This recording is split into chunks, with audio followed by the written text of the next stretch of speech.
Hi guys, welcome back to my channel ref professional.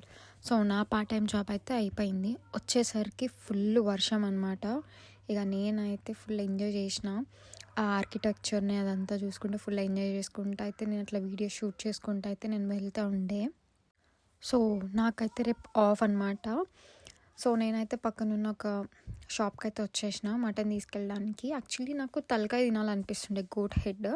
So అట్లా అని చెప్పేసి పోయిన లోపలికి పోయి అక్కడ ఉన్న పర్సన్కి అయితే అడిగిన అనమాట. కానీ వాళ్ళు ఏమని చెప్పారంటే ఆ గోట్ది హెడ్ అనేది చాప్ చేసి మేము ఇవ్వమని చెప్పారు. సో అది పెద్ద టాస్క్ అని చెప్పేసి నేనైతే కాముష్గా చికెన్ అండ్ పాయ అయితే తీసుకోపోయినా, అది ల్యాంప్ లెగ్స్ తీసుకొని పోయినా పాయ చేయనికే. సో ఆ వీడియో కూడా వస్తుంది. Please to like, share. And నేను చాలా సింపుల్ వేలో చేసిన అనమాట, quick and easy bachelor recipe. So మీరు కూడా ట్రై చేసేసేయండి. ట్రై చేసి ఎట్లుందో కూడా నాకు కూడా చెప్పేసేయండి కామెంట్స్లలో. ఇక్కడ నాకు 6 ల్యాంప్ లెగ్స్ మాత్రం 6.50 poundsకి వచ్చింది. అంటే దగ్గరగా 650 మన ఇండియా అమౌంట్ అయితే.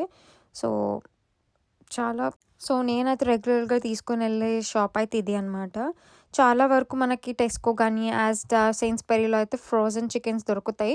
కానీ అవి అంత మంచి కాదు హెల్త్కి, ఫ్రోజన్ ఫుడ్ అని చెప్పేసి మేమైతే వీళ్ళ దగ్గరకు వస్తాం. వీళ్ళైతే ఫ్రెష్గా మాకు అప్పటికప్పుడు చాప్ చేసి ఇస్తారనమాట. సో అందుకే మేము ఎక్కువ ఈ షాప్స్లలో అదే ప్రిఫర్ చేస్తాం. Yeah, this is the video all about. మీకు అందరికీ నచ్చింది అనుకుంటున్నాను. Please like, share and subscribe.